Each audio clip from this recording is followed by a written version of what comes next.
4 words. I killed them on purpose. Those words sent a British nurse to prison for life. 15 whole life sentences. She will die behind bars. But what if those 4 words don't mean what you think they mean?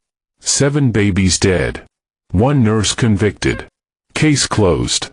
Except, 14 world-leading scientists now say there's no evidence of murder. The hospital had raw sewage in the baby unit.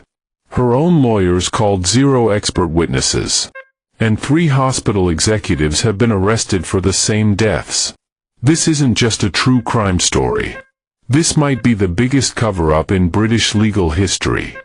I'm about to show you evidence that will make you question everything about justice, power, and truth. By the end, you'll know whether Lucy Letby is a serial killer, or whether Britain imprisoned an innocent woman to protect the guilty. This is going to get dark. Let's begin. Chester, England. June 2015. Inside the Countess of Chester Hospital, something is about to go catastrophically wrong. But to understand what happened, you need to understand what kind of place this was. Not a world-class teaching hospital. Not cutting edge.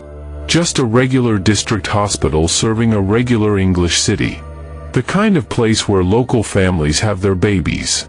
Where generations have been born. Safe. Reliable. Trusted. Until it wasn't. The neonatal intensive care unit. Where the tiniest babies fight for life. Premature infants. Some weighing less than 2 pounds. Lungs not fully developed. Heart struggling. These babies need perfect care. Perfect monitoring. Perfect conditions. They didn't get it. June 8, 2015. Twin babies born premature. Call them Child A and Child B. British law protects their identities. Child A seems stable. Cautiously optimistic. Then at 2 days old, Child A suddenly collapses. Heart rate crashes. Oxygen plummets. Doctors rush in. They manage to resuscitate. But hours later, it happens again. This time, they can't save Child A. June 2015, Child A dies. August 2015, Child C collapses unexpectedly. October 2015, Child D suffers mysterious deterioration. January 2016, Child E dies suddenly. February 2016, Child F, G, and H all collapse within weeks. By June 2016, 13 months after it started, 7 babies are dead. 7 more barely survived. 14 families shattered. 14 children either dead or permanently damaged. And everyone, doctors, nurses, parents, asking the same question, why? What's killing these babies? Her name is Lucy Letby. When this started, she was 25 years old. Grew up in Hereford. Normal childhood. Wanted to be a nurse since she was little. Studied at University of Chester. Graduated with good marks.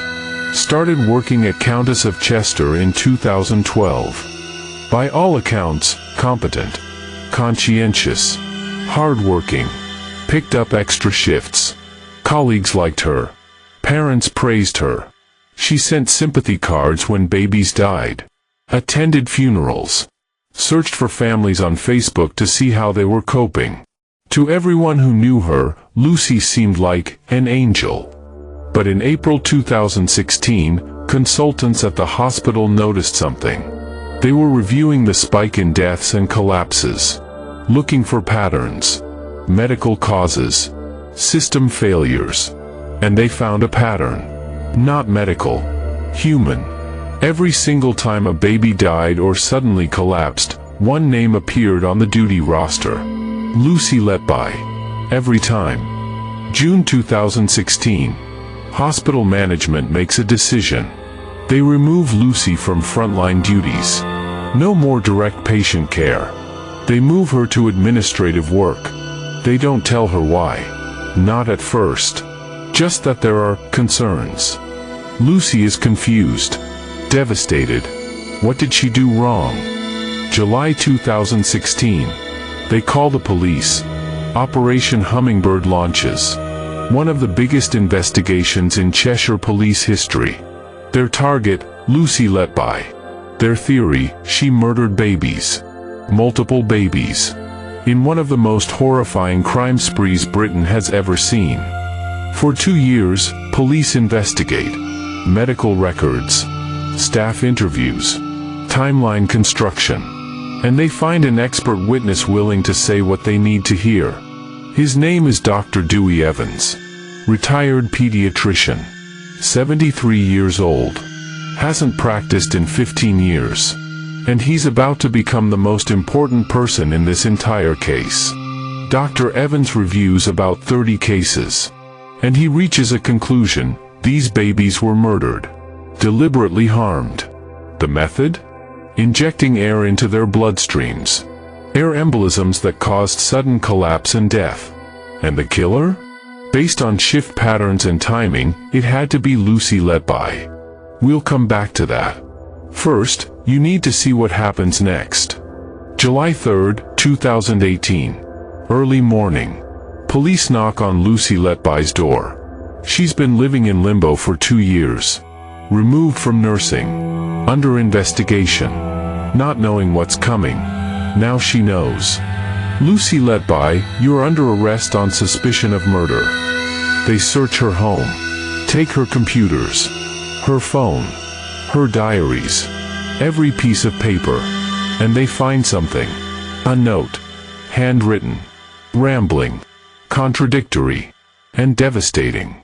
The police think they've found a confession. The prosecution will later use this note as their smoking gun. She admitted it in her own words. But look at that note again. Really look at it. Does that sound like a confession? Or does it sound like someone having a complete psychological breakdown? I haven't done anything wrong, and I killed them on purpose in the same note. Why is this happening to me, and I am evil back to back? That's not a criminal confessing. That's someone who's been accused of unimaginable acts, who's lost everything, who's trying to make sense of why the world thinks she's a monster. It's a cry for help. But prosecutors will call it a confession. Lucy is questioned for hours. She denies everything. I never harmed any baby. I loved my job. I don't understand why this is happening. She's released on bail. But her life is over. Even if she's never charged, everyone knows now. The nurse accused of killing babies. Her reputation is destroyed. Her career is finished. And the worst is yet to come. While police are building their case against Lucy, focusing all their attention on one nurse, something else is happening at the hospital. Something disgusting. Something that could kill premature babies. And management has known about it for years. Sewage. Raw, untreated sewage contaminating the neonatal intensive care unit. Let me repeat that because it's so shocking it's hard to believe. The place where the most vulnerable babies in the entire hospital were being treated, babies with undeveloped immune systems who can't fight infection, had a sewage contamination problem. Raw sewage contains E. coli, Salmonella, Pseudomonas, Clostridium difficile.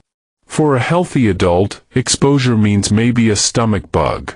Unpleasant but survivable. For a 2-pound premature baby?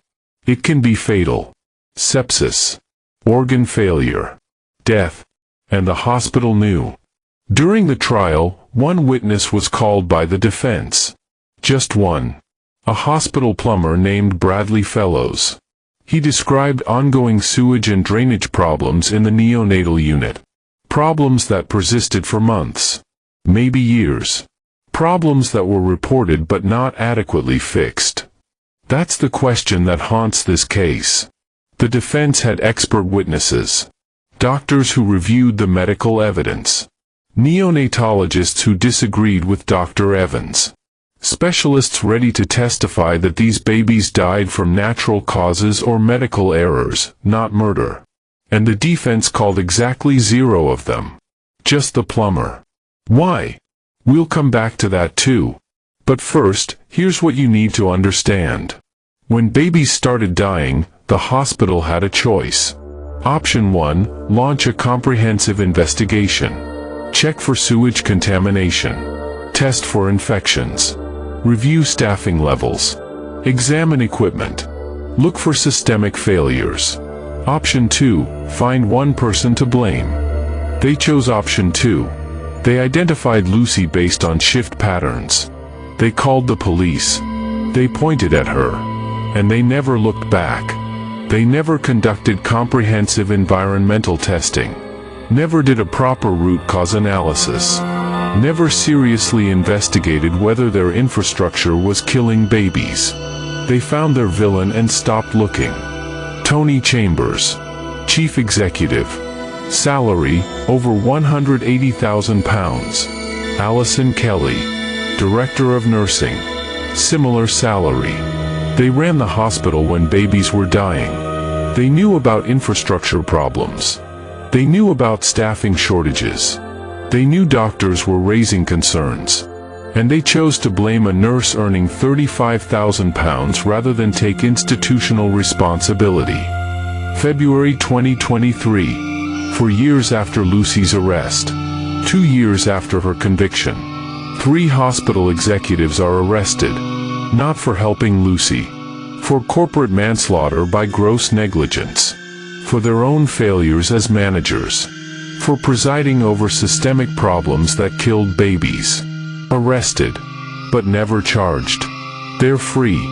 Lucy is in prison forever. How does that make sense? August 2022. Manchester Crown Court. The trial begins. For 10 months, a jury will hear evidence about one of the most disturbing alleged crime sprees in British history. Lead prosecutor Nick Johnson KC stands before them and tells a story. Not just facts. A story. A narrative. And narratives are powerful. The prosecution's theory, Lucy Letby is a sadistic killer with a savior complex. She harmed babies to create medical emergencies. Why? So she could be the hero who responds. The calm nurse in the chaos. The one who comforts parents. She became addicted to that feeling. So she created more emergencies. By killing babies. It's a psychological profile that sounds credible. We've seen similar cases. Healthcare workers who harm patients to play hero. Beverly Alit. Kristen Gilbert. Janine Jones. It happens. Rarely, but it happens. The prosecution just needs to prove Lucy fits the pattern. The methods, according to prosecution, injecting air directly into bloodstreams through 4 lines. Injecting air into stomachs through feeding tubes. Injecting insulin to cause fatal hypoglycemia. Overfeeding with milk causing aspiration. Physical trauma. Multiple techniques. All allegedly captured in medical records. All allegedly identified by Dr. Dewey Evans. Dr. Evans spends days on the witness stand. Explaining his theories. Describing air embolisms. Showing skin discoloration he says proves air injection. Explaining insulin levels he says prove poisoning. He's confident. Certain. Authoritative. The jury is listening. But here's what they don't know yet. Dr. Evans changed his opinions. Multiple times. He wrote 8 different reports about just one baby. Each time he received new information, his conclusion evolved. That's normal in research. You update based on new data. But in a criminal trial where someone's life is at stake? If your opinion keeps changing, how can anyone be certain your final opinion is right? And here's something else the jury doesn't fully understand. Dr. Evans is a general pediatrician, not a neonatal specialist. He's been retired since 2003. 15 years. Medicine advances rapidly. Techniques change. Knowledge evolves. Understanding deepens. A doctor retired for 15 years might not be current on 2015 neonatal care standards. But his testimony is the foundation of the entire prosecution. The prosecution presents their case systematically. Baby by baby. Incident by incident. Medical records projected on screens. Expert testimony. Timeline correlations. Lucy's name on shift rosters every time. It's overwhelming. Devastating. But there's something missing. Something crucial. Physical evidence. None. No syringes with Lucy's fingerprints where they shouldn't be. No toxicology showing substances that shouldn't be there. No video footage of suspicious behavior. No witnesses seeing her harm babies. No medication logs showing unauthorized access. Just medical records and Dr. Evans saying, "This looks like intentional harm." That's it. That's the entire case. But the prosecution has something they think is damning. Lucy's behavior after babies died. She searched for the parents on Facebook. Repeatedly. Dozens of times. Months after the deaths. The prosecution says this proves she was reliving her crimes. Getting satisfaction from the grief she caused. It sounds terrible. But is it? Healthcare workers who deal with death, especially pediatric death, often struggle with loss. They form connections with patients and families. They wonder if they could have done more. They check on families because they genuinely care. Therapists who work with healthcare providers say this is normal grief processing. Not sadism. Compassion. Lucy sent sympathy cards to grieving families. Attended funerals. Reached out to see how they were coping. The prosecution painted this as her inserting herself into victims' grief. But think about that theory. Serial killers who relive crimes do it privately. They keep trophies. They avoid victims' families because contact is risky. Might expose them. Why would Lucy publicly interact with families if she was a calculating killer?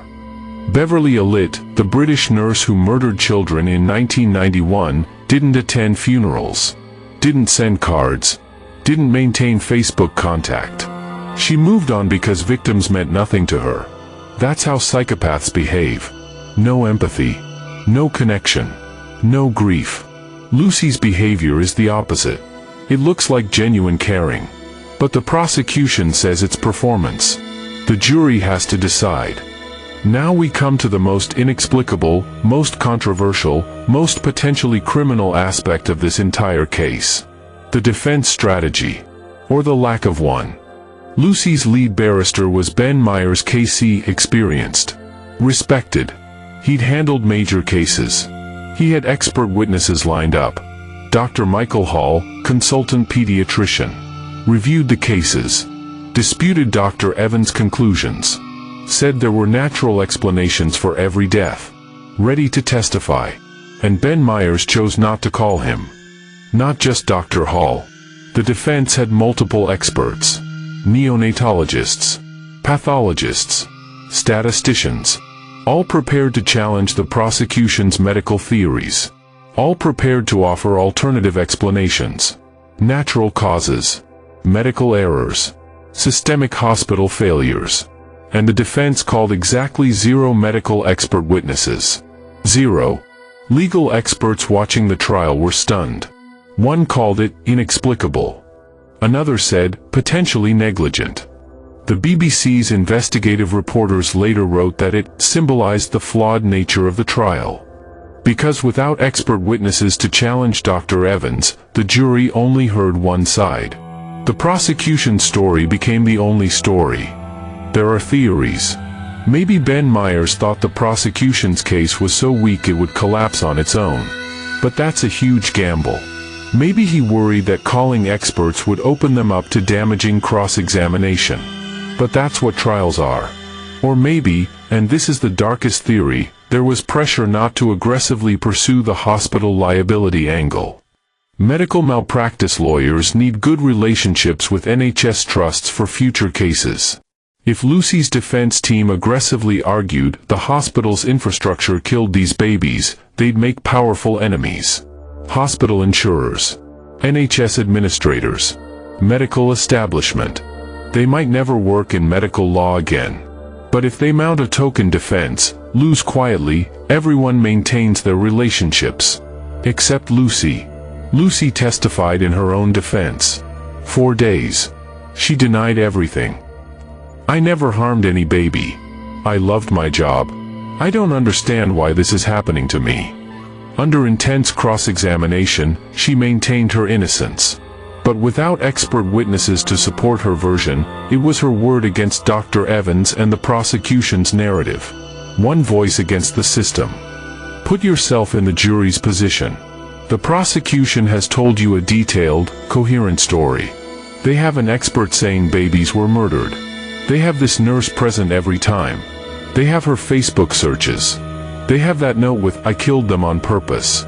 And the defense has, what? Denial. A plumber talking about sewage. No competing medical experts. No alternative explanation. What are you supposed to conclude? After 10 months of trial, the jury reaches verdicts. They couldn't agree on some charges. Hung jury on those. But on the others, guilty. 7 counts of murder. 7 counts of attempted murder. The judge, Mr. Justice Goss, sentences Lucy to a whole life order. She will never be released. She will die in prison. If she's guilty, that's justice. But if she's innocent? If she's innocent, Britain has just committed one of the worst miscarriages of justice in its history. For most cases, guilty verdict means the end. Justice served. Move on. But the Lucy Letby case was different. Because while the public celebrated that a monster was caught, scientists were watching. And they couldn't believe what they just witnessed. The Royal Statistical Society, one of the most respected scientific organizations in the world, issued a rare public statement. They expressed concern about how statistical evidence was used in the trial. They warned about prosecutors' fallacy and the Texas sharpshooter problem. They didn't say Lucy was innocent. They said the math used to convict her was dangerously flawed. Let me explain the Texas sharpshooter fallacy because it's crucial. Imagine someone shoots randomly at a barn. Afterwards, they paint a target around the bullet holes and claim to be an excellent marksman. That's not skill. That's cheating. And that's exactly what happened with Lucy's case. Investigators looked at when Lucy was working. Then they identified which events occurred during her shifts. Then they called those events suspicious. Then they used the pattern they created as proof of guilt. They drew the target around the bullets. That's not evidence. That's data manipulation. And statisticians worldwide recognized it immediately. Professor Richard Gill, statistician at Leiden University, analyzed the case in detail. His conclusion: the statistical evidence is worthless. He demonstrated that the methods used would find patterns even in random data. You could take any nurse who worked lots of shifts and create a similar pattern if you selectively chose which events to call suspicious. Then came February 2025. A press conference in London that would shake the entire establishment. Dr. Xu Li, one of the world's leading neonatologists. Decades of experience. Impeccable reputation. And here's the kicker: in 1989, Dr. Li co-authored the research paper about air embolisms in infants that the prosecution used to convict Lucy. Dr. Li stood before journalists and said words that should have stopped everyone in their tracks. We found no evidence of air embolism in any of the cases presented at trial. The scientist whose research was used to convict Lucy was now saying his research had been misunderstood and misapplied. The foundation of the prosecution's case was crumbling. Dr. Li brought a panel of 14 experts. Current neonatologists, epidemiologists, biochemists, pathologists, all actively working in their fields, all reviewing the same evidence the jury saw. Their unanimous conclusion: there was no medical evidence to support malfeasance causing death or injury in any of the 17 cases. Death or injury of affected infants were due to natural causes or errors in medical care. Think about that. 14 specialists currently working in neonatal care, all reaching the same conclusion: no murder. Natural causes or medical errors. Against that, you have Dr. Dewey Evans. Retired 15 years. General pediatrician, not neonatologist. Changed his opinions multiple times. Whose opinion should carry more weight? The expert panel identified specific problems with Dr. Evans' air embolism theory. The clinical signs weren't right. The timing was wrong. The skin discoloration he claimed proved air injection could have multiple other causes. Premature babies have different circulation patterns than full-term babies. Skin changes that might indicate one thing in adults mean something entirely different in premature infants. Dr. Evans testified that he saw unusual skin discoloration consistent with air embolism. But neonatologists on the expert panel said that discoloration is actually common in premature babies. It can be caused by poor circulation, by medical procedures, by normal physiological changes. Without other corroborating evidence, which didn't exist, you can't diagnose air embolism from skin color alone. Then there's the insulin cases. 2 babies had high insulin levels. The prosecution said Lucy injected them with insulin to cause fatal hypoglycemia. But the expert panel identified problems. The tests used weren't designed to detect exogenous insulin. Lab errors are possible. The clinical presentation didn't match insulin overdose. And critically, where did Lucy get the insulin? Neonatal units don't stock it. She would have had to steal it from elsewhere in the hospital. Was there any evidence she did? None. No medication logs showing Lucy accessed insulin. No witnesses seeing her in areas where insulin was stored. No syringes recovered with insulin residue. The prosecution's theory requires Lucy to have stolen a controlled substance, transported it to the neonatal unit, injected 2 babies with it, disposed of all evidence, and left no trace. Possible? Maybe. Proven? Absolutely not. Here's what should have happened at trial.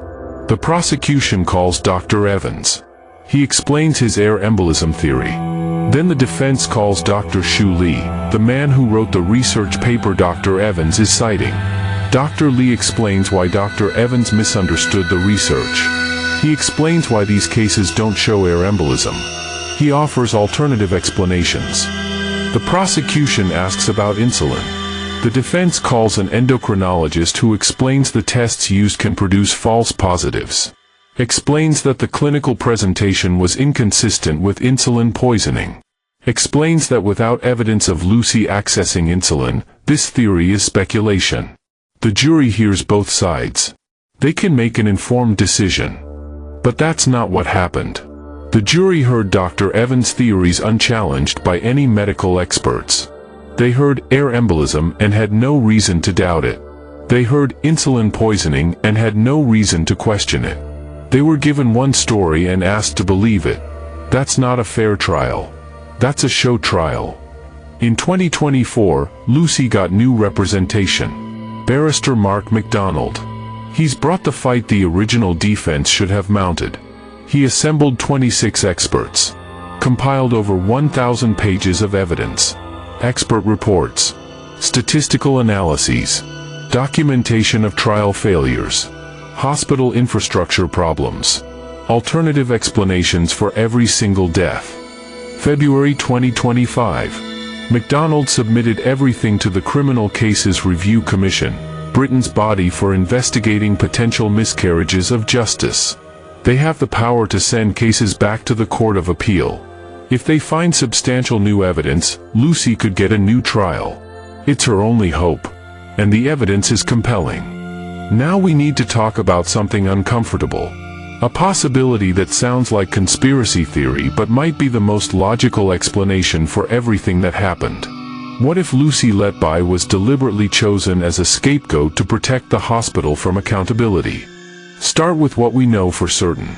The hospital had sewage problems. Documented, reported, known to management. They had staffing shortages, nurses working excessive overtime, inadequate supervision. They had doctors raising concerns about mortality rates as early as 2016. All of this is fact, not speculation. Documented fact. When doctors raised concerns about increased deaths, what did management do? Did they order comprehensive safety review? Did they bring in external consultants? Did they test for environmental contamination? Did they close the unit as a precaution? No. They looked at shift rosters, identified Lucy as a common denominator, and called the police. Why? Let's consider the incentives. If the hospital admits systemic failures killed babies, they face corporate manslaughter charges, massive lawsuits from families, regulatory sanctions, possible closure, loss of NHS funding, executive prosecutions, career destruction for senior managers, financial catastrophe. But if one nurse is a serial killer? That's criminal matter, not hospital negligence. That's employment liability, not corporate manslaughter. That's one bad apple, not systemic rot. Insurance covers the legal costs. The hospital expresses shock and sympathy. Management keeps their jobs. Problem solved. Except Lucy Letby's life is destroyed. Here's the question that should haunt everyone. After Lucy was removed in July 2016, the death stopped. The prosecution says this proves she was guilty. Remove the killer, death stop. Obviously. But there's another explanation. One the hospital desperately doesn't want you to consider. What if the hospital used Lucy's removal as cover to frantically fix all their systemic problems? Think about it. They had massive spotlight on them. Police investigation. Media attention. Families demanding answers. They couldn't afford more babies dying. So they fixed everything. Sewage problems. Staffing ratios. Equipment. Protocols. Supervision. Everything they should have done years earlier. Death stopped because the systems were fixed. Not because Lucy left. But they'll never admit that. Because admitting that proves Lucy wasn't necessary for babies to die. Proves the systemic problems were the real killers. Proves they sacrificed an innocent woman to avoid accountability. Journalists have tried to get this information. When exactly were improvements made? What specifically changed? How much was spent on infrastructure repairs? When did staffing increase? The hospital refuses to release it. They cite patient confidentiality. But you can disclose policy changes without violating privacy. The real reason they won't release it? It would prove their guilt. Here's what I believe happened. They removed Lucy. Simultaneously implemented dozens of systemic improvements. Death stopped because problems were fixed. Then they pointed to Lucy's absence and said, see? She was the problem. Classic misdirection. Correlation presented as causation. And everyone bought it. But there's an even darker possibility. What if Lucy didn't just happen to be present when babies died? What if someone deliberately created a pattern that would implicate her? What if she was framed? This sounds like paranoid conspiracy. I know. But hear me out because the logistics actually work. Lucy worked more shifts than most nurses. She was reliable. Available. Always picking up overtime. If someone wanted to frame a colleague, Lucy was the perfect target. Insulin has a time-action profile. Different types act at different speeds. If you administer insulin at the end of your shift, hypoglycemia occurs hours later during the next nurse's shift. Same with other interventions. Air injection doesn't cause immediate collapse. Medication interactions can have delayed effects. A medical professional would know how to create time-delayed harm.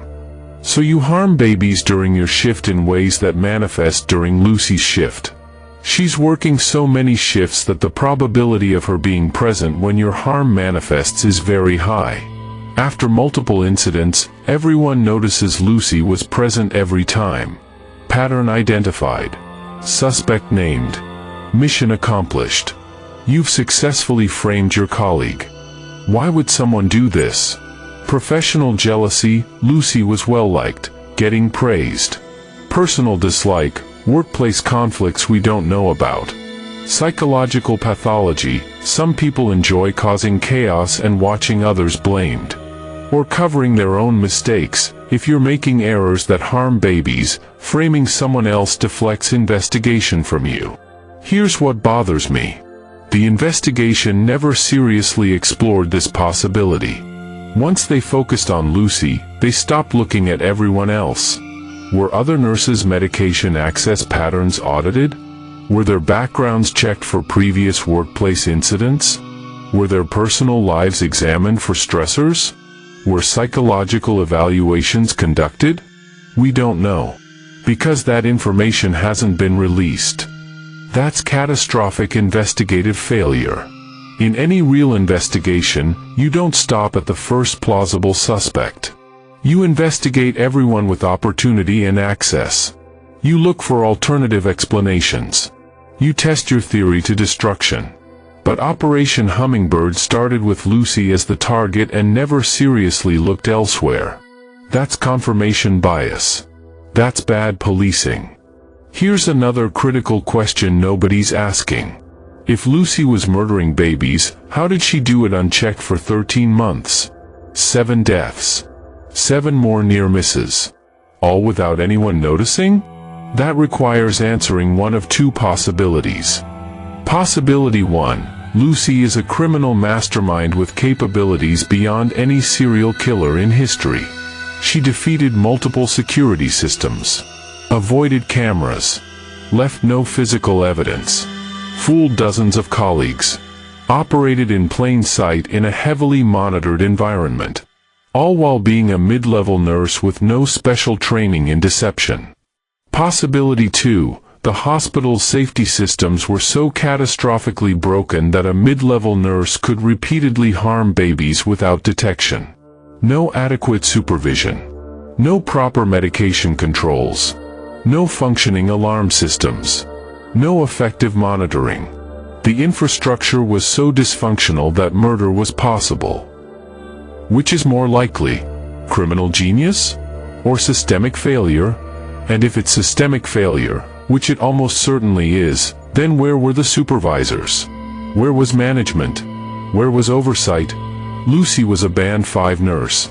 She didn't have managerial authority. She couldn't change policies. She couldn't disable safety systems. So if she was killing babies, management failed catastrophically to protect patients. And that failure, if Lucy is guilty, makes them criminally liable. Not just civilly liable. Criminally. Corporate manslaughter by gross negligence. They created an environment where murder was possible. They failed to supervise adequately. They failed to respond to warning signs. People should go to prison for that. But they won't. Because the system protects itself. Now let's talk about something controversial. Gender. Lucy Letby is a woman. She chose nursing, a caring profession. She spent years training to help people. She had no history of violence. No warning signs. No psychological red flags. How does someone like that become a serial killer? Women can be evil. Obviously. Female serial killers exist. But they're rare. And when women kill, they usually have clear motives. Money. Escape from abuse. Revenge. The thrill killer profile, killing for excitement or control, is overwhelmingly male. Female healthcare serial killers specifically are statistical outliers. Beverly Alit, Janine Jones, Kristen Gilbert. They all showed obvious psychological problems that people noticed. Alit had Munchausen syndrome. Jones had documented mental health issues. Gilbert had relationship obsessions. They had histories, patterns, warning signs. Lucy had none of that. No history of violence. No animal cruelty as a child. No escalating antisocial behavior. No substance abuse. No psychiatric problems. No prior criminal activity. Nothing. The first time anyone thought she might be dangerous was when they looked at shift rosters. That's not how serial killers develop. They have trajectories. Lucy's trajectory was, normal person becomes nurse, works competently for years, suddenly becomes monster. That doesn't happen. The prosecution's theory requires us to believe that a woman with no violent history, who chose a caring profession, who showed empathy and compassion to colleagues and families, suddenly started murdering babies. And managed to hide this complete personality transformation from everyone. That contradicts everything we know about psychology. Here's what actually makes psychological sense. A caring nurse in an overwhelmed, understaffed unit. Watching babies die despite her best efforts. Internalizing blame because caring people do that. Having a breakdown not because she's a killer, but because she's drowning in undeserved guilt. That fits human psychology. That fits the evidence. That fits the note she wrote. Let's go back to that note. The one prosecutors call a confession. I want you to read it again. All of it. In context. Because context matters. I haven't done anything wrong. I loved my job. Why is this happening to me? There are no words. I am evil. I did this. I don't deserve to live. I killed them on purpose because I'm not good enough to care for them. Why me? I will never have children or get married. I will never know what it's like to have a family. Read those words. Really read them. That's not a confession. That's a person having a mental breakdown. Someone who's been accused of unimaginable acts. Who's lost everything. Who's trying to make sense of why everyone thinks she's a monster. She's not admitting guilt. She's internalizing blame to explain the inexplicable. Psychologists who work with wrongly accused people say this is textbook. When everyone tells you you're guilty, when you're isolated and terrified, when your life is falling apart and you can't understand why, you sometimes start believing it. Maybe I am evil. Maybe I did do something wrong. Maybe that's why this is happening. That's trauma, not confession. And critically, Lucy has never wavered from her denial. In police interviews, I didn't do it. At trial, I didn't do it. After conviction, I didn't do it. If that note were a real confession, why would she continue denying guilt? Guilty people who confess usually maintain their confession. Lucy maintains her innocence. The note was a psychological crisis, not an admission. The prosecution said Lucy's Facebook searches and sympathy cards were sinister. Her inserting herself into victims' grief. Reliving her crimes. But let me show you why that theory makes no sense. Serial killers who relive crimes do it privately. They keep trophies. They revisit crime scenes alone. They don't publicly interact with victims' families. Too risky. Might expose them. Might create witnesses. Smart killers avoid contact. Yet Lucy attended funerals. Sent cards. Openly searched for families on social media where searches could be traced. Why would a calculating killer do that? Healthcare workers who lose patients, especially babies, often maintain connections with families. They send cards. They check on them. They need to know the children aren't forgotten. Therapists confirm this is normal grief processing. Not sadism. Compassion. But the prosecution twisted compassion into evidence of guilt. Lucy cried during testimony about the babies. Prosecutors said she was crying for herself, not the babies. But observers noted she cried specifically when hearing about the babies' suffering. When parents described their children's final moments. That's empathy. And empathy is incompatible with serial murder. Psychopaths don't cry for their victims. They don't feel their pain. Lucy did. Lucy kept a diary. Not just the one note. Extensive writings about her feelings about work. About babies who died. About questioning whether she missed something. About wondering if she could have done more. About anguish over every loss. Let me show you what that diary actually reveals. This isn't the writing of someone who caused deaths. This is someone who cared deeply and felt responsible for outcomes she couldn't control. Was there a sign I missed? Could I have done something differently? Why couldn't I save them? These are the questions of a responsible caregiver, not a killer. Imagine you're a farmer caring for chickens. You do everything right. Proper feed. Clean water. Veterinary care. But they keep dying. One after another. If you're a responsible person who cares about those animals, you'd be devastated. You'd write, "Why are they dying? What am I missing? Maybe I'm not good enough at this." That's not evidence you're killing them. That's evidence you care and feel helpless. Lucy was that farmer. Except instead of chickens, it was human babies. The emotional stakes were infinitely higher. And when she wrote anguished notes about not being good enough, about feeling responsible, that wasn't a killer celebrating. That was a broken caregiver drowning in undeserved guilt. The diary proves innocence, not guilt. Here's the smoking gun question the hospital refuses to answer. What specific improvements did you make after July 2016? And why didn't you make them while Lucy was on staff? We know some improvements were made. Sewage fixed. Staffing increased. Protocols updated. Equipment checked. Monitoring enhanced. But the hospital won't specify when, how, or what triggered each change. They won't release expenditure records showing infrastructure spending. They won't release staffing logs showing when nurses were hired. Why? Because that data would show systemic improvements coincided with death stopping. Which means the improvements, not Lucy's removal, stopped the deaths. But the hospital needs you to believe it was all Lucy. So they hide the timeline. They refuse freedom of information requests. They claim patient confidentiality. It's a cover-up. The Care Quality Commission inspected the hospital, found problems, issued requirements for improvement. When were those requirements made? What were they specifically? Were they sewage-related? Staffing-related? That information exists in public records. But you'd have to read hundreds of pages to find it. Someone needs to extract it and create a clear timeline. Because I guarantee that timeline would be damning. Let's talk about power, about resources, about what it means when an institution decides to destroy an individual.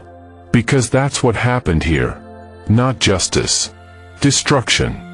On one side, Cheshire Constabulary, Operation Hummingbird, dozens of detectives, forensic specialists, years of investigation.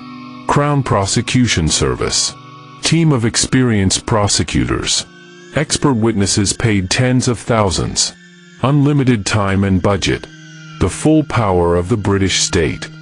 On the other side, Lucy Letby, nurse earning £35,000 per year, legal aid defense, fraction of prosecution budget, small defense team, inexplicable strategy that called no expert witnesses. This wasn't a fair fight. This was institutional power crushing an individual. A hammer killing an ant. The hospital didn't just single out a staff member.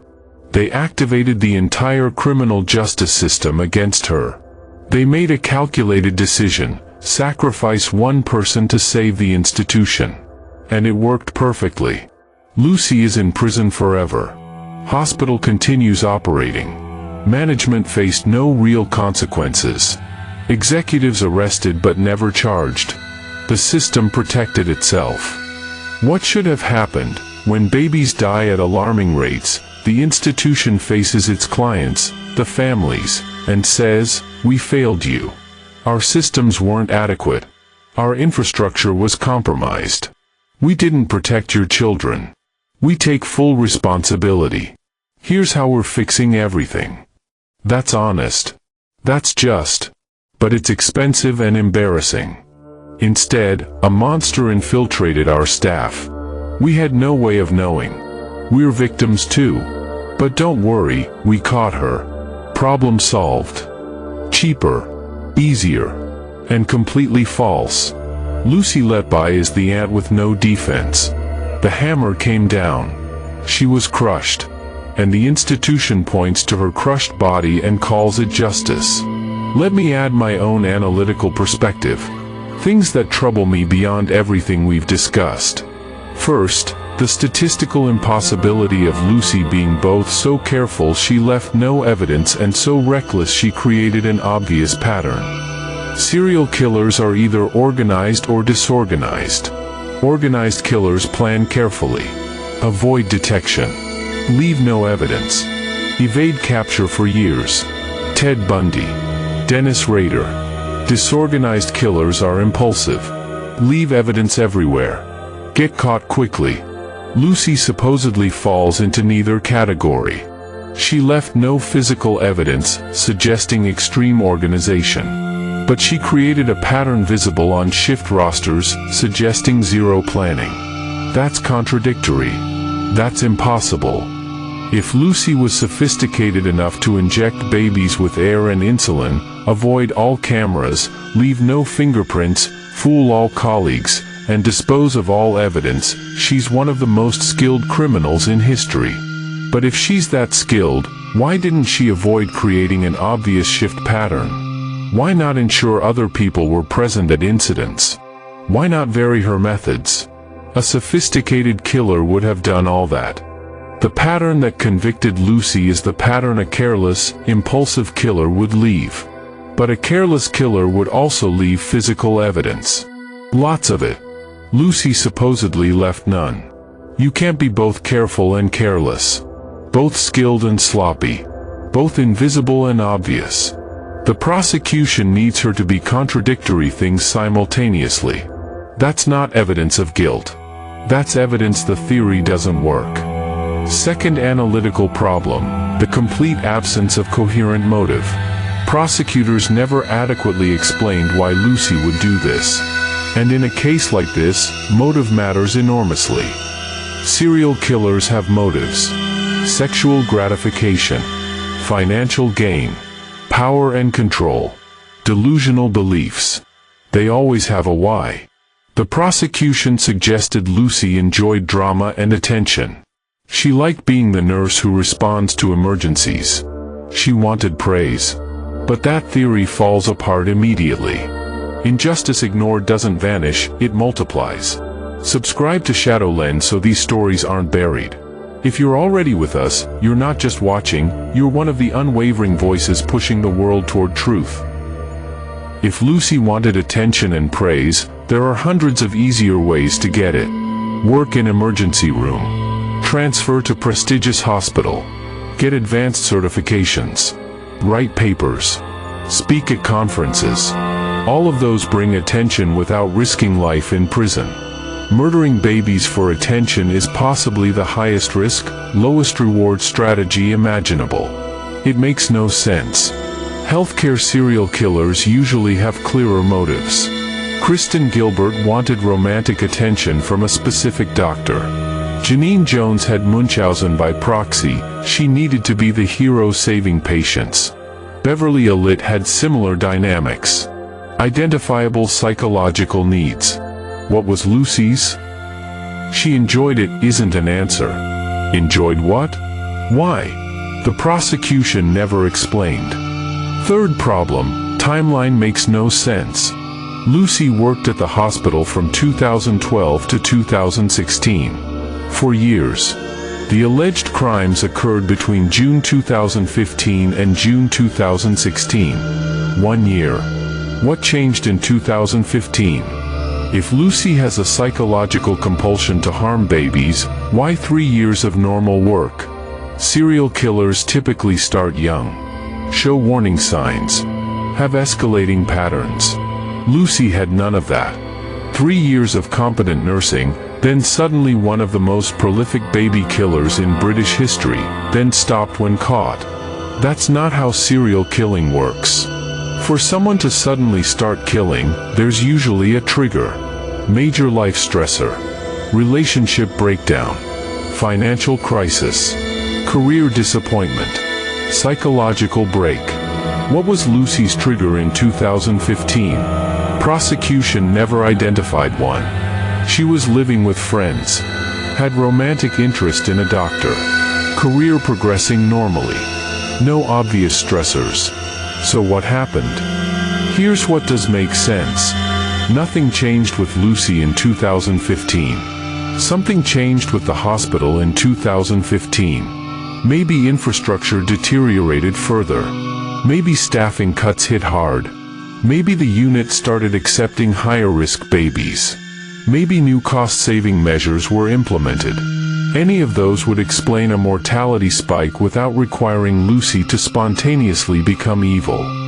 Fourth problem, this case exposes fundamental flaws in how expert witnesses are used in criminal trials. Flaws that go far beyond Lucy Letby and threaten justice system-wide. In adversarial legal system, each side hires their own experts.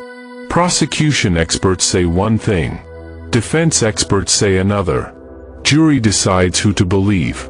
But that's not how science works. Science isn't about belief. It's about evidence, peer review, reproducibility. Yet we're asking juries with no scientific training to adjudicate complex medical disagreements. That's fundamentally broken. There's a phenomenon called hired guns in expert testimony. Experts who will say whatever the side that hired them wants to hear. They're not technically lying, they're emphasizing favorable interpretations and downplaying unfavorable ones. But they're not being objective. They're being advocates. That corrupts the search for truth. Dr. Evans changed his opinions multiple times. 8 different reports about one baby. Each time new information arrived, his conclusion evolved.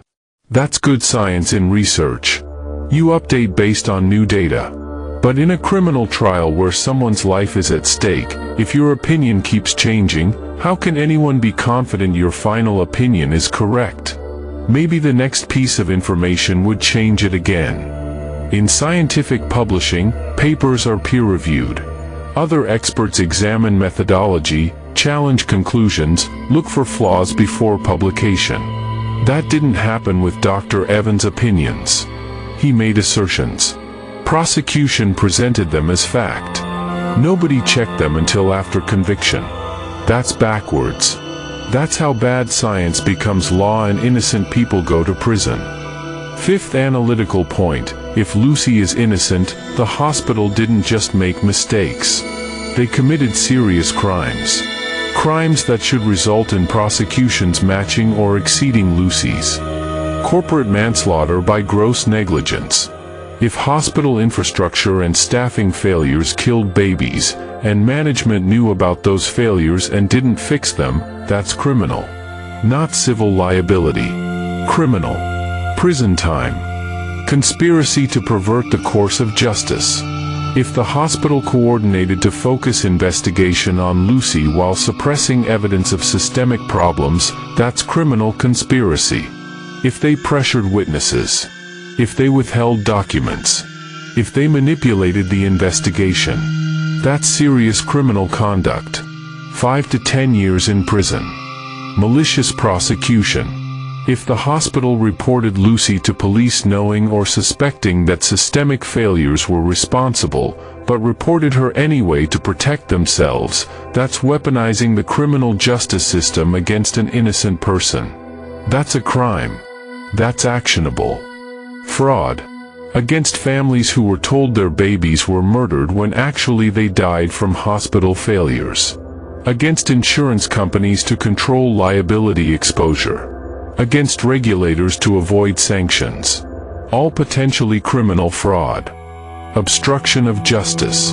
If the hospital destroyed documents, altered records, or concealed evidence showing systemic problems, that's obstruction. Even if they just lost records conveniently, if it was deliberate, that's criminal. But here's reality. Institutions rarely face criminal prosecution in Britain. Corporate manslaughter laws exist but are rarely used. Executives almost never go to prison. The system knows those 3 arrested executives are probably guilty. But prosecuting them would set a precedent. Would open floodgates. Would make hospitals and NHS trusts criminally accountable. So better to let them walk. Better to protect the system than deliver justice. Now the final verdict. Not on Lucy. On the hospital. On management. On the system. The Countess of Chester Hospital management was irresponsible. Grossly, catastrophically, criminally irresponsible. Irresponsibility means failing to fulfill your duties. Hospital management's duties: provide safe facilities, maintain adequate staffing, ensure proper protocols, respond quickly to safety concerns, investigate thoroughly when things go wrong. They failed every single one. Not accidentally. Not through unforeseeable circumstances. Through conscious choices to prioritize money over babies' lives. Operating a neonatal intensive care unit with sewage contamination is irresponsible. Not unfortunate. Not regrettable. Recklessly, criminally irresponsible. They knew about it. They had reports. They chose to keep the unit open. Every day that unit operated with sewage problems, they were gambling with babies' lives. Gambling and losing. Understaffing a neonatal unit is irresponsible. Premature babies need constant monitoring. You can't cut corners on staffing ratios and maintain safety. Management knew nurses were overworked. Knew overtime was excessive.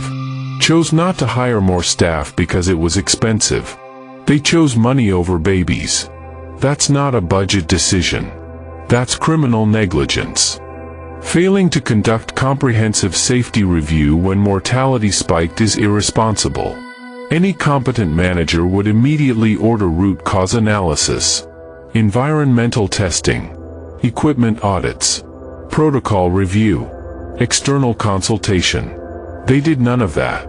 They went straight to must be a rogue employee. That's not investigation. That's scapegoating. That's covering up institutional guilt. Waiting months to remove Lucy after identifying her as a concern is irresponsible.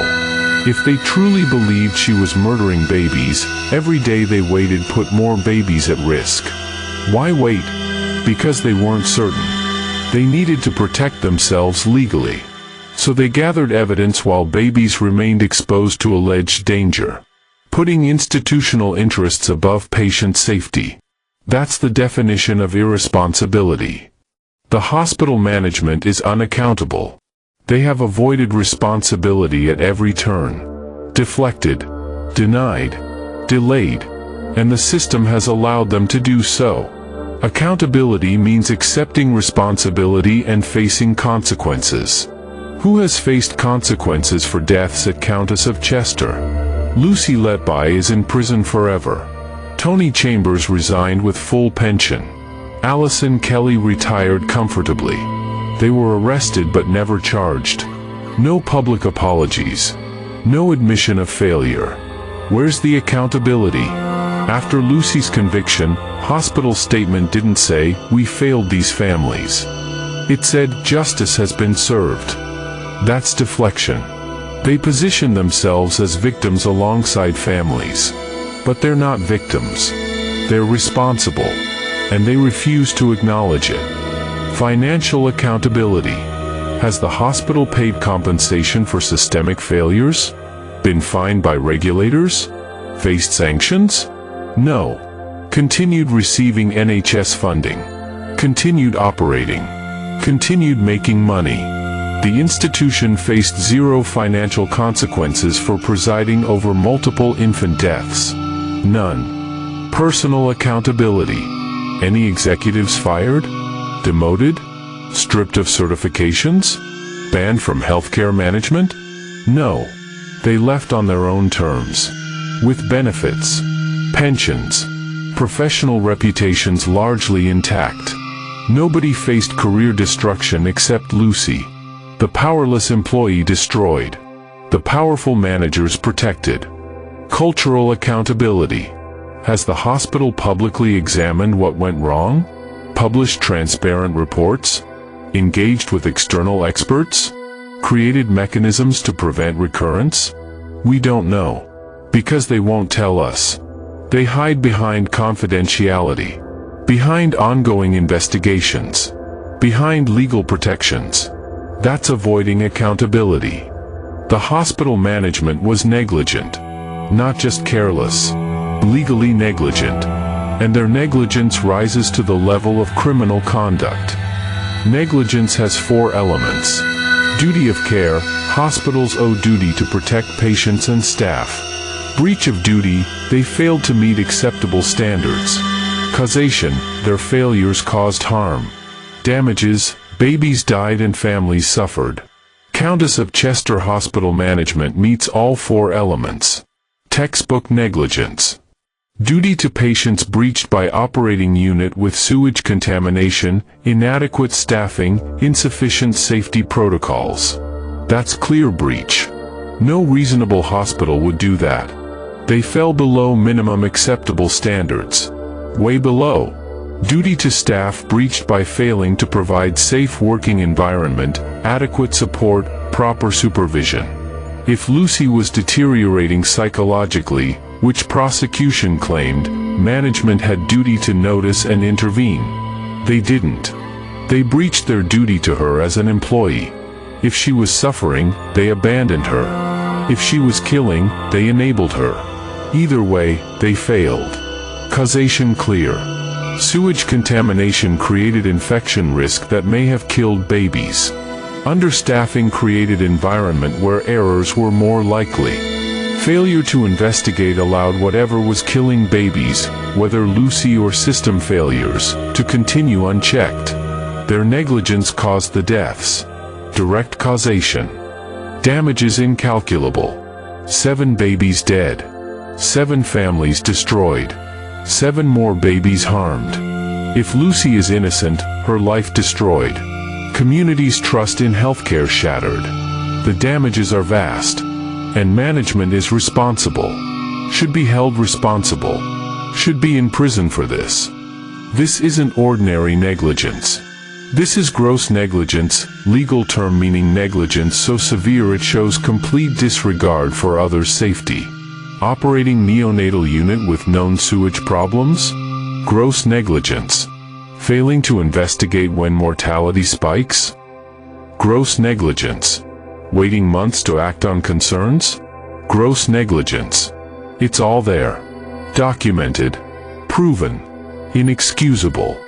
Gross negligence causing death can be criminal manslaughter. That's why 3 executives were arrested. Police found evidence of negligence so severe it crosses into criminality. But they haven't been charged. Why? Because prosecuting them requires admitting the entire system failed. And the system protects itself. Always. You've seen everything. The deaths. The investigation. The trial. The scientific criticism. The hospital failures. The conspiracy theories. The analytical breakdowns. The institutional crimes. Now let me tell you what we actually know for certain. Those are facts. Indisputable. Documented. True. Now let's talk about what those facts mean. There are 3 possible truths. Only one is correct. But we can't know for certain which one. And that's the problem. Because in criminal justice, you're supposed to convict only when you're certain beyond reasonable doubt. Maybe Lucy is guilty. Maybe 14 experts are wrong. Maybe the statistical concerns are overblown. Maybe the hospital problems are irrelevant coincidence. Maybe her defense was just strategically cautious. Maybe juries usually get it right and this is one of those times. Possible. But against this, no physical evidence. Expert testimony now repudiated. Statistical methodology flawed. Defense catastrophically inadequate. Hospitals documented problems. 3 executives arrested. Complete absence of motive. Timeline doesn't work. Too many holes. Too much doubt. Is Lucy guilty? Maybe. Probably not. Not beyond reasonable doubt. This is the most likely scenario. Babies died from natural causes, medical complications, and hospital system failures.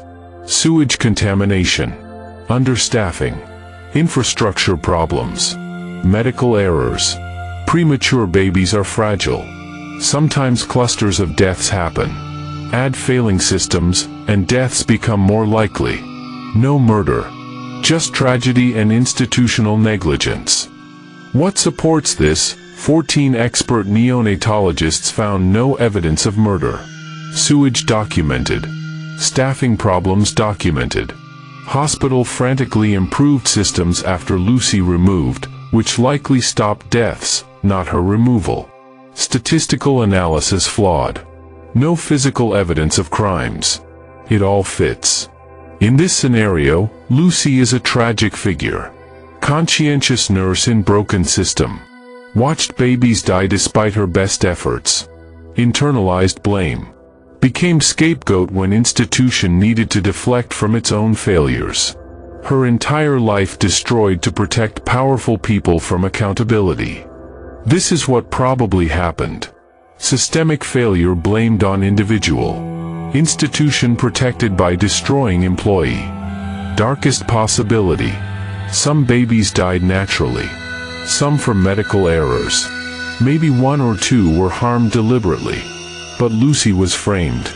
Either by malicious colleague creating time-delayed harm during their shifts that manifested during Lucy's shifts, or by institution deliberately constructing case against her to avoid liability. What supports this? Complete absence of investigation into other staff. Lucy's inexplicable defense suggesting external pressure. Hospital executives arrested suggests they knew about institutional guilt. Timing of Lucy's identification as suspect, after management already knew about systemic problems, suggests pre-selection. Possible. Provable? Harder. It's possible, but requires coordinated malice. Harder to prove than systemic incompetence. Though 3 arrested executives suggest something dark was happening at institutional level. So here's my conclusion after hours of investigation. Lucy Letby's conviction is unsafe. And I'm going to be direct about what that means. Unsafe doesn't necessarily mean she's innocent. It means the evidence doesn't support certainty beyond reasonable doubt. And without that certainty, she shouldn't be in prison. Period. Let me break down exactly why I believe this. That's not 1 or 2 problems. That's systematic failure at every level of investigation, prosecution, and trial. This conviction is built on sand. And Lucy Letby is serving 15 life sentences on that foundation. If Lucy is innocent, and I believe there's at least a 70% chance she is, then who is guilty? Let me be absolutely clear about this because it matters. The Countess of Chester Hospital Management is guilty. Guilty of operating a neonatal unit with sewage contamination. Guilty of understaffing critical care areas. Guilty of ignoring doctors' warnings. Guilty of failing to conduct proper safety investigations. Guilty of choosing institutional self-preservation over babies' lives. That guilt is documented. Proven. Undeniable. The British criminal justice system is guilty. Guilty of allowing expert testimony without peer review. Guilty of accepting flawed statistical analysis. Guilty of permitting inadequate defense. Guilty of failing to investigate alternative explanations. Guilty of being so focused on getting a conviction that it forgot to ensure it was convicting the right person. 3 hospital executives are likely guilty of corporate manslaughter. They've been arrested. Evidence was found. But they haven't been charged. They walk free while Lucy rots in prison. That's not justice. That's a system protecting powerful people by destroying powerless ones. Lucy's original defense team may be guilty of legal malpractice. Not calling expert witnesses in a case that hinged entirely on medical evidence is either catastrophic incompetence or deliberate sabotage. Either way, Lucy didn't receive adequate representation. And that alone should invalidate the conviction. Here's what justice requires. Not what's convenient. Not what protects institutions. What's actually just. That's the bare minimum. Not optional. Not negotiable. Required for justice. If, after proper investigation with competent defense and independent experts, Lucy is still found guilty beyond reasonable doubt, then fine. Lock her up forever. She deserves it. But she deserves to be there because of real evidence, fair trial, and actual certainty. Not because an institution needed a scapegoat. And those hospital executives must face trial. If they're guilty of gross negligence that killed babies, they should be in prison alongside Lucy. Not retired with pensions. Not free while she's locked up. Equal justice. Not justice that protects the powerful. You might be thinking, why should I care about Lucy Letby? I don't know her. I'm not a nurse. This doesn't affect me. But you're wrong. This affects everyone. Let me tell you why. Because you might be in a hospital someday. Your child might be. Your parent. Your spouse. And if that hospital has systemic problems, infrastructure failures, staffing shortages, safety issues, do you want them to fix those problems? Or do you want them to find a scapegoat and pretend the problems don't exist? If you work in healthcare, this should terrify you. Because if Lucy Letby can be convicted based on being present when bad outcomes occur, without physical evidence, based solely on contested expert opinion, then any healthcare worker is vulnerable. Any nurse in intensive care where deaths happen could potentially be accused. That creates a chilling effect. People become afraid to work in high-risk settings. Patient care suffers. And if you believe in justice, actual justice, not just convicting someone so we can feel safe, then this matters because it shows how easily the system can fail. How institutions can manipulate investigations. How powerful people escape accountability while powerless people are destroyed. If they can do this to Lucy Letby, they can do it to anyone, including you. I want to address something important. The families of the babies. Because they're often forgotten in these debates. And they deserve better. These families lost children. Buried babies. Experienced unimaginable trauma. And they were told, a serial killer murdered your child. That killer is now in prison. Justice is served. That gave them answers. Closure. Someone to blame. Someone to hate. And now I'm saying that might not be true. I understand why that's painful. Why some families don't want this case reopened. But here's the thing, they deserve truth. Not the truth that's easiest for the hospital. Not the truth that's easiest for the justice system. The actual truth. Even if that truth is harder to accept. If Lucy murdered their babies, they deserve to know that with certainty. Real certainty. Not convictions based on flawed science and inadequate defense. But if their babies died because a hospital prioritized money over safety, because executives ignored infrastructure problems, because systems failed, they deserve to know that too. Because that truth means their babies' deaths were preventable. That the hospital bears responsibility. That there are people who should be held accountable who haven't been. Those babies deserve justice. Real justice. Whether that means Lucy stays in prison based on proper evidence, or whether it means hospital executives go to prison for criminal negligence. But justice requires truth. And right now, we don't have truth. We have a narrative. A convenient story that protects powerful institutions. The families deserve better than that. So what can you do? You're one person watching a video. What difference can you make? More than you think. Here's exactly what I need you to do. First, share this investigation. Not because you're certain Lucy is innocent, but because you believe in justice. Because you believe in truth. Because you believe powerful institutions should be held accountable just like individuals. Share it on every platform. Tag people. Make noise. The more people who know about this case, the harder it becomes for the system to ignore the problems. Second, contact your member of parliament. Email them. Write them. Demand they ask questions about the Letby case. Demand the Thirlwall inquiry be thorough and transparent. Demand the hospital release information about what changed after July 2016. Demand accountability for hospital executives. Politicians respond to pressure. Apply pressure. Third, support the Criminal Cases Review Commission review. Let them know the public is watching. Tweet at them. Email them. Let them know we demand thorough investigation. We won't accept rubber stamping the original verdict. Make them understand this case matters to millions of people. Fourth, support investigative journalism. The journalists digging into this case face enormous pressure. The establishment wants this story to go away. Support outlets doing real investigation. Subscribe to them. Share their work. Protect their ability to ask uncomfortable questions. Without investigative journalism, powerful people never face accountability.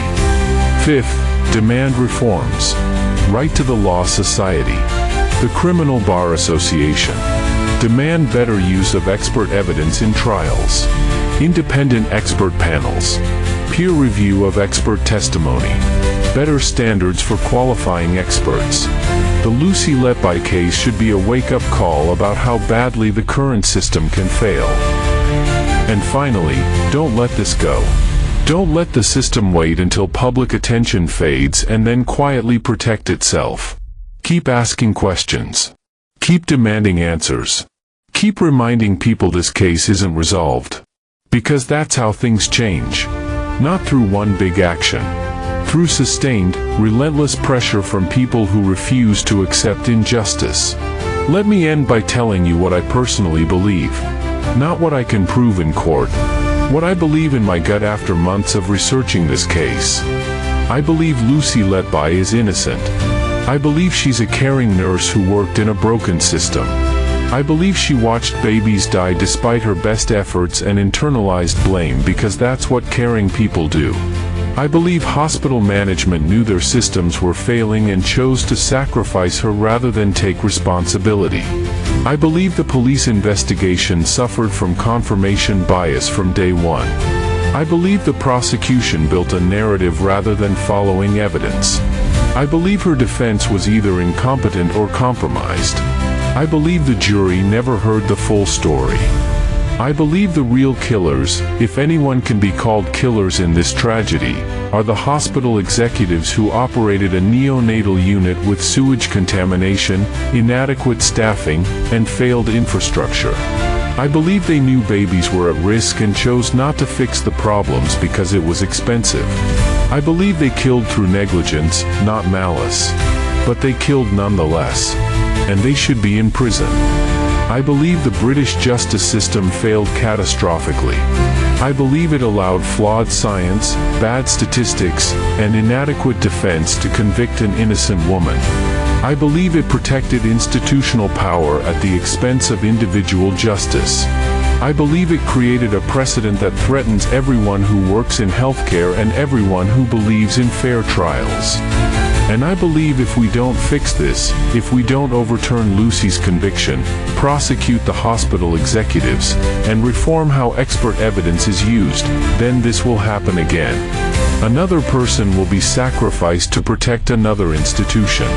Another family will be denied truth. Another miscarriage of justice will occur. And we'll all be complicit because we knew and did nothing. I want to leave you with one final thought. A question that should haunt everyone who's followed this case. Imagine you're Lucy Letby. You're 25 years old. You love your job caring for babies. You work hard, pick up extra shifts, genuinely care about your patients. Then babies start dying. You're devastated. You wonder if you missed something. You search for the families on Facebook because you care about them. You write anguished notes questioning whether you're good enough. Then police arrest you for murder. You're confused, terrified. You insist you didn't do anything. But nobody believes you. A retired doctor says you murdered babies. Police say the statistics prove it. Your own lawyers don't call expert witnesses to defend you. The jury convicts you. The judge says you're evil. You're sent to prison forever. You will die in a cell. And you're innocent. You scream that you didn't do it. Scientists publish papers saying you didn't do it. 14 experts review your case and say there's no evidence of murder. New lawyers find evidence that should have freed you. But the system doesn't listen. The system protects itself. And you remain in prison, serving 15 life sentences for crimes you didn't commit. While the people who actually killed those babies through negligence walk free, retired, pensioned, comfortable. Can you imagine that? Really imagine it? Because if there's even a 10% chance that's Lucy Letby's reality, and I believe the chance is much higher, then we have a moral obligation to act. to demand justice, to refuse to accept that institutions can destroy individuals without consequence. This investigation is over, but the story isn't. Because Lucy Letby is still in prison. The hospital executives have still never been charged. The families still don't know the full truth. And the system is still broken. The Criminal Cases Review Commission is reviewing Lucy's case right now. They have over 1,000 pages of new evidence, medical expert reports, statistical analyses, documentation of trial failures. They could refer it back to the Court of Appeal. They could order a new trial. They could acknowledge the conviction is unsafe. Or they could reject it, protect the system, keep Lucy in prison. We won't know for months, maybe years. The Thirlwall inquiry into what happened at Countess of Chester Hospital is ongoing. It was supposed to report in 2025, now delayed until early 2026, 10 years after the babies died. Will it tell the truth about hospital failures? Or will it protect the institution? We'll find out. And when we do, I'll be here to analyze every word. Those 3 arrested hospital executives, Tony Chambers, Allison Kelly, and the 3rd manager, will they ever be charged? Will they ever face trial? Or will the investigation quietly close with no charges filed? Will justice be served? Or will powerful people escape accountability again? We're watching, and we'll report everything. And Lucy Letby sits in HMP Low Newton, day after day, year after year, serving a sentence that may be the greatest injustice in modern British history, or the righteous punishment of a serial killer. We don't know yet, but we're going to find out. This is the Letby scandal. Objective account. Everything you need to know. Everything they don't want you to know. The deaths. The investigation. The trial. The scientific evidence. The hospital failures. The institutional crimes. The conspiracy. The truth. Lucy Letby is either a serial killer or a scapegoat. The hospital is either a victim of a rogue employee or a criminal enterprise that killed babies through negligence. The justice system either worked or catastrophically failed. Only one version is true, and it matters which one, because it defines what kind of society we live in. Do we live in a country where evidence matters? Where institutions can be held accountable? Where individuals have rights that powerful entities must respect? Where truth is more important than institutional self-preservation? Or do we live in a country where the powerful can sacrifice the powerless, where justice is whatever protects the system, where truth is whatever the establishment says it is? That's the question the Letby case asks us. And our answer, how we respond, whether we demand justice or accept the comfortable lie, that answer defines us. Not just as individuals. As a civilization. Lucy Letby is in prison. The hospital executives are free. The babies are dead. The families are traumatized. The truth is buried. And justice is waiting. Waiting for us to demand it. Waiting for us to fight for it. Waiting for us to refuse to accept that this is how things are. Share this video. Demand accountability. Don't let them bury the truth. I'm going to keep investigating. I'm going to keep reporting. I'm going to keep demanding answers. And I need you with me. Subscribe to this channel. Hit the bell. Follow on social media. Because when the CCRC makes their decision, when the Thirlwall inquiry reports, when the next development breaks, you'll see it here first. And we'll face it together. This is bigger than one case. It's about whether justice means anything. Whether truth matters. Whether power can be held accountable. And that story is just beginning. Lucy Letby is in prison. But the real criminals might be walking free. The babies are gone. But the lessons remain. The case is closed. But the truth is still fighting to be heard, and we will not stop until it is. Remember their names. Remember what happened. Remember who's responsible. And demand justice. Real justice. For Lucy. For the babies. For truth. For all of us. Injustice ignored doesn't vanish, it multiplies. Subscribe to Shadowlens so these stories aren't buried. If you're already with us, you're not just watching, you're one of the unwavering voices pushing the world toward truth.